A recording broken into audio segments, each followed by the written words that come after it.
So, the way that I like to explain anxiety and anxiety disorders to my patients is this metaphor of a smoke detector.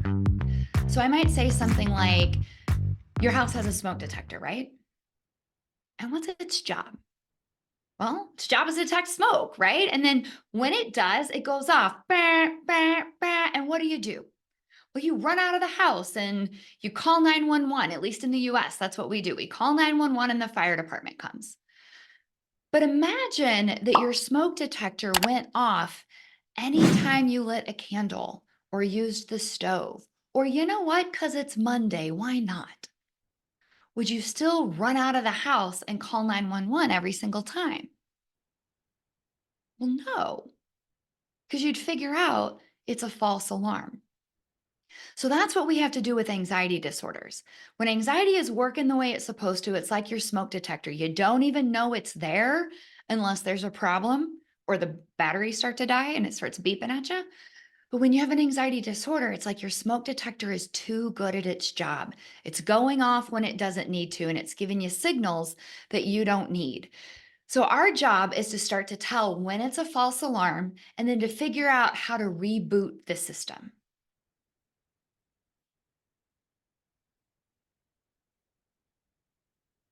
So, when we think about stress and anxiety, as I mentioned, I start with stress because I want to include it with anxiety because most people tend to use those words pretty interchangeably. And I don't mind if we do for today. So they're technically a little bit different, but they have a lot of similarities. And one is that they are normal, natural parts of life. We are not getting rid of them at all. The other thing is that they are helpful. Stress, the actual reason why we experience stress is it provides things for us like focus, motivation, and energy, right? When we have just the right amount of stress, we hone in, we're motivated to get it done. Anxiety protects us from danger.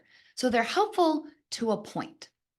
But then too much of a good thing is a bad thing. And that's where we start to cross into problem territory where we have chronic stress, that poorly controlled chronic stress that's actually quite harmful for us. Or we start to move into anxiety disorder territory, which is what brings people to our offices. So, when we're talking about anxiety, right, as I'm saying, everybody has anxiety. We want to start to think about it on a continuum. So, it's not this categorical, either you have anxiety or you don't. Because, one, every single human being on this planet has anxiety. And frankly, it's not just human beings. We see an anxiety response in all animals, sea slugs up to humans. I suspect plants do as well. I just haven't seen the data yet. But everybody has anxiety. But then when it comes to anxiety disorder, it's also not like you have one or you don't, or you have this one or not, but it's more of a continuum. So on the subclinical side, that's your normal fears. It's mild in nature. It makes sense given the context. So it's the coming up when you're truly in danger or when our ancient brains mistake a common or a modern day threat as a real threat. So, for example, being embarrassed is not going to kill you. No one has died from embarrassment yet, but most people do feel a little bit of anxiety when they're the center of attention. So, why public speaking is the number one fear, or when they are judged. And so that's kind of what I mean. Like way back in the day with evolutionary perspectives, if you weren't part of the herd, so if you're being judged and you got ostracized, it affected your survival. So, all of that to say, one end, we have anxiety that makes sense given the context. It's mild and it's transitory. And then it starts to cross into disorder territory when you're getting too much anxiety. So the level of anxiety does not match the context. So if you're having a panic attack when you misspeak in a conversation, that's too much, right? Or when you're getting anxiety at a time when you're actually safe. So if you're worried about loud noises, or if you have a fear response in the face of bugs, I'm going to raise my hand on that one. That's when you're getting anxiety when you're actually safe. That starts to move it into clinical territory. All anxiety disorders, to truly warrant a diagnosis, are going to cause some degree of functional impairment, meaning they interfere with our ability to function in day to day life. So, the areas of functional impairment we want to look at are things like social functioning, Does anxiety impact your ability to relate to others, whether that's personal relationships or professional relationships? Does it interfere with education or occupation? So for kids, we start to see impairment in their school performance. For adults, it's their occupational performance. Does it get in the way at work, or does it hold them back from pursuing the kinds of work they would like to do or are capable of doing?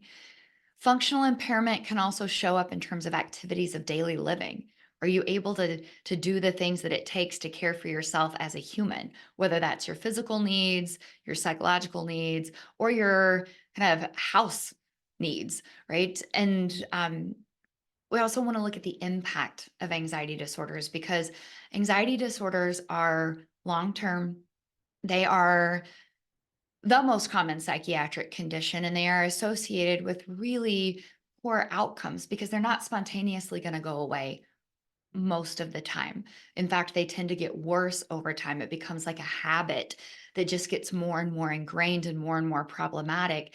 And the effects of anxiety can be a significant increase in your risk for depression. More than half the time, if you have anxiety, you have depression as well.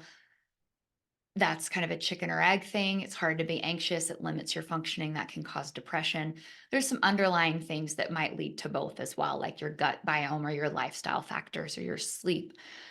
It raises your risk for substance abuse, raises your risk for suicide. So we really want to get on top of anxiety disorders.